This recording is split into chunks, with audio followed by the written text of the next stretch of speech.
हरे कृष्णा। श्री प्रकृति ने कहा, बेटा, मेरे पास तुम्हारे लिए कोई भी वस्तु अदेय नहीं है। जो वस्तु मुझे अभीष्ट है वही मैं तुम्हें दूंगी, जिससे तुम परम दुर्लभ गोलोक धाम में जाओगे। महाभागवत्स, जो देवर्षियों के लिए भी अत्यंत दुर्लभ है, वह सबका सारभूत ज्ञान ग्रहण करो और श्री हरि के धाम में जाओ। भगवान श्री कृष्ण का स्मरण, वंदन, ध्यान, अर्चन, गुण कीर्तन, श्रवण, भावन, सेवा, सब कुछ श्री कृष्ण को समर्पण यह वैष्णवों की नवदा भक्ति का लक्षण है। यह भक्ति जन्म, मृत्यु, जरा, व्याधि तथा यम यातना का नाश करने वाली है। जो नवदा भक्ति से हीन, अधम एवं पापी है, उन लोगों की सूर्यदेव सदा आयु ही हरते रहते हैं। जो भक्त है, जो भगवान में जितना चित्त लगा हुआ है, ऐसे वैष्णव चिरंजीवी, जीवंत, मुक्त, निष्पाप तथा जन्मादि विकारों से रहित होते हैं। शिव, शेषनाग, धर्म, ब्रह्मा, विष्णु, महाविराट, सनत कुमार, कपिल, सनक, सनंदन, वोडु, पंचशिख, दक्ष, नारद, सनातन, भृगु, मरीचि, दुर्वासा, कश्यप, पुला, अंगिरा, मेदस, लोमश, शुक्र, वशिष्ठ, क्रतु, बृहस्पति, कर्दम, शक्ति, अत्रि, पराशर, मार्कंडे, बलि, प्रहलाद, गणेश्वर, यम, सूर्य, वरुण, वायु, चंद्रमा, अग्नि, अकुपार, उलूक, नाड़ी, जंग, वायुपुत्र, हनुमान, नर, नारायण, कुर्म, इंद्रद्युम्न और विभीषण, ये परमात्मा श्री कृष्ण के नवदा भक्ति से युक्त महान धर्मिष्ठ भक्त शिरोमणि हैं। वैश्यराज, जो भगवान श्री कृष्ण के भक्त हैं, वे उन्हीं के अंश हैं तथा सदा जीवंत मुक्त रहते हैं। इतना ही नहीं, वे भूमंडल के समस्त तीर्थों के पापों का हरण करने में समर्थ हैं। ऊपर 7 स्वर्ग हैं, बीच में 7 द्वीपों से युक्त पृथ्वी है और नीचे 7 पाताल हैं। ये सब मिलकर ब्रह्मांड कहलाते हैं। बेटा, ऐसे विश्व ब्रह्मांडों की कोई गणना नहीं है। प्रत्येक विश्व में पृथक पृथक ब्रह्मा, विष्णु और शिव आदि देवता, देवर्षि, मनु और मानव आदि हैं।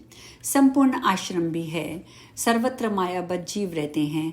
जिन महाविष्णु के रूपकूप से असंख्य ब्रह्मांड वास करते हैं, उन्हें महाविराट कहते हैं। वे परमात्मा श्री कृष्ण के 16वें अंश हैं। सबके अभीष्ट आत्मा श्री कृष्ण सत्य, नित्य, परम ब्रह्म स्वरूप, निर्गुण, अच्युत, प्रकृति से परे एवं परमेश्वर हैं। तुम उनका भजन करो।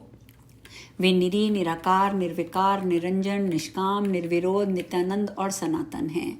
स्वेच्छामय तथा सर्वरूप हैं। भक्तों पर कृपा करने के लिए वे दिव्य शरीर धारण करते हैं। परम तेजः स्वरूप और संपूर्ण संपदाओं के दाता हैं। ध्यान के द्वारा उन्हें वश में किया जाए, ये असंभव है। शिव आदि योगियों के लिए भी उनकी आराधना कठिन है। वे सर्वेश्वर, सर्वपूज्य, सबकी संपूर्ण कामनाओं के दाता, सर्वाधार, सर्वज्ञ, सबको आनंद प्रदान करने वाले, संपूर्ण धर्मों के दाता, सर्वरूप, प्राण रूप, सर्वधर्म स्वरूप, सर्व कारण कारण, सुखद, मोक्षदायक, सारूप, उत्कृष्ट रूप संपन्न, भक्तिदायक, दास्य प्रदायक तथा सत्पुरुषों को संपूर्ण सिद्धियां प्रदान करने वाले हैं। उनसे भिन्न सारा कृत्रिम जगत नश्वर है। वे परात्पर, शुद्ध, परिपूर्णतम तथा शिव रूप हैं। बेटा, तुम सुखपूर्वक उन्हें भगवान अधोदक्ष की शरण लो। कृष्ण, ये 2 अक्षरों का मंत्र श्री कृष्ण दास्य प्रदान करने वाला है। तुम इसे ग्रहण करो और दुष्कर सिद्धि प्राप्ति कराने वाले पुष्कर तीर्थ में जाकर इस मंत्र का 10 लाख जप करो। 10 लाख के जप से ही तुम्हारे लिए ये मंत्र सिद्ध हो जाएगा। ऐसा कहकर भगवती प्रकृति वहीं अंतर ध्यान हो गई। मुने उन्हें भक्ति भाव से नमस्कार के समाधि वैश्य पुष्कर तीर्थ में चला गया। पुष्कर में दुष्कर तप करके उसने परमेश्वर श्री कृष्ण को प्राप्त कर लिया। भगवती प्रकृति के प्रसाद से वह श्री कृष्ण का दास हो गया। नारायण मुनि आगे कहते हैं, हे महाभाग नारद, राजा सूरथ ने जिस क्रम से देवी परा प्रकृति की आराधना की थी, वह वेदोक्त क्रम भी मैं बता रहा हूँ। ध्यान से सुनो। महाराज सूरत ने स्नान करके आचमन किया, फिर त्रिवद न्यास, करन्यास, अंगन्यास, मंत्र न्यास, फिर करके भूत शुद्धि की। इसके बाद प्राणायाम करके शंख शोधन के अनंतर देवी का ध्यान किया और मिट्टी की प्रतिमा में उनका आवाहन किया। फिर भक्ति भाव से ध्यान करके प्रेम पूर्वक उनका पूजन किया।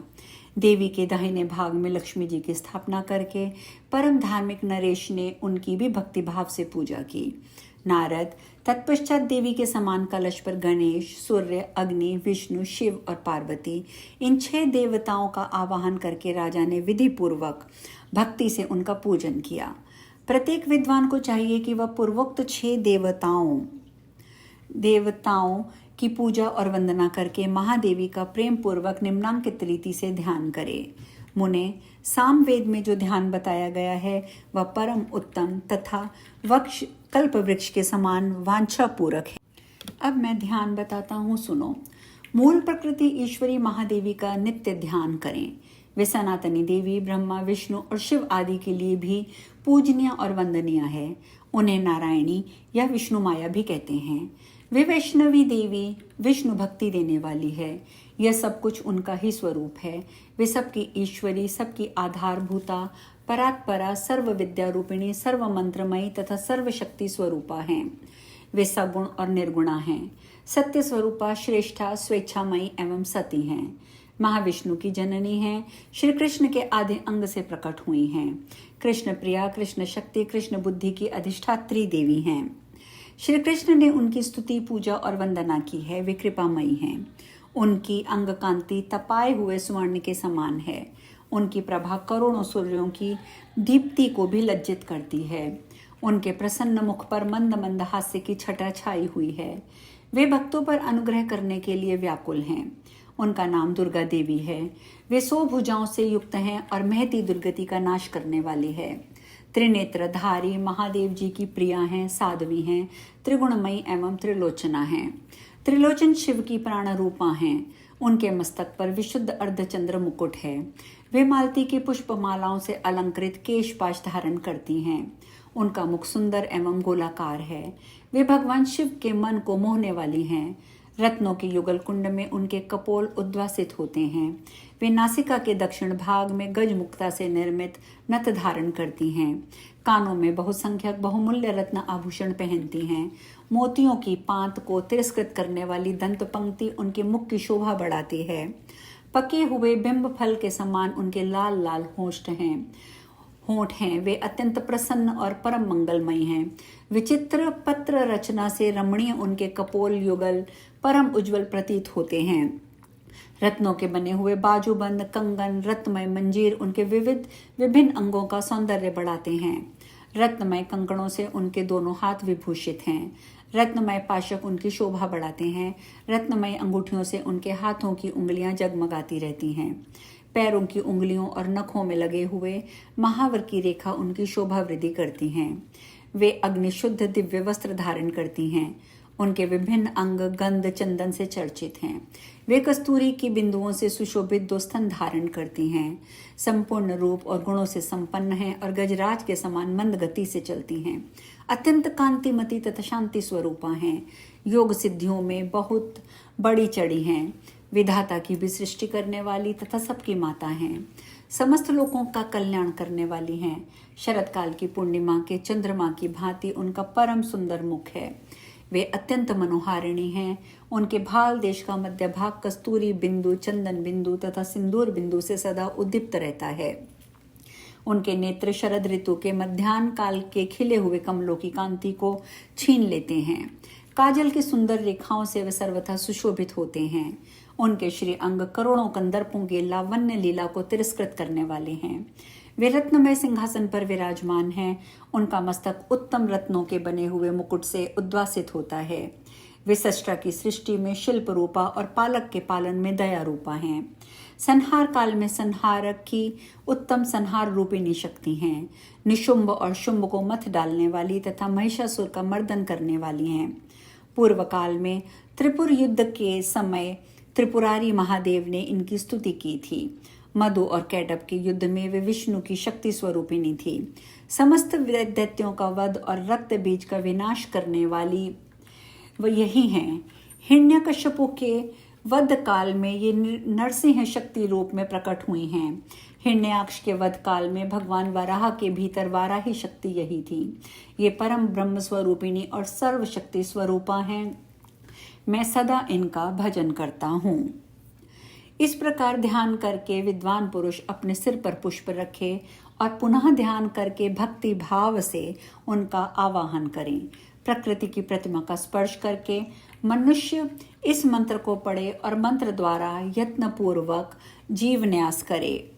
अम्ब भगवती सनातनी शिवलोक से आओ, आओ सुरेश्वरी मेरी शारदीय पूजा ग्रहण करो। जगत पूज्य महेश्वरी यहाँ आओ, ठहरो ठहरो। हे मात हे अंबिके, तुम इस प्रतिमा में निवास करो।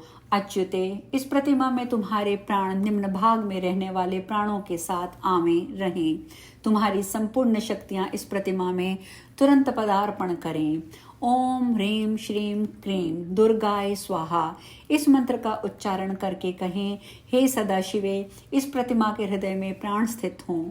चंडिके, संपूर्ण इंद्रियों के अधिदेवता यहाँ आएं। तुम्हारी शक्तियाँ यहाँ आवें, ईश्वर यहाँ आवें। देवी तुम यहाँ इस प्रतिमा में पधारो। इस प्रकार आवाहन करके निम्नांकित मंत्र से परिहार स्तुति करनी चाहिए।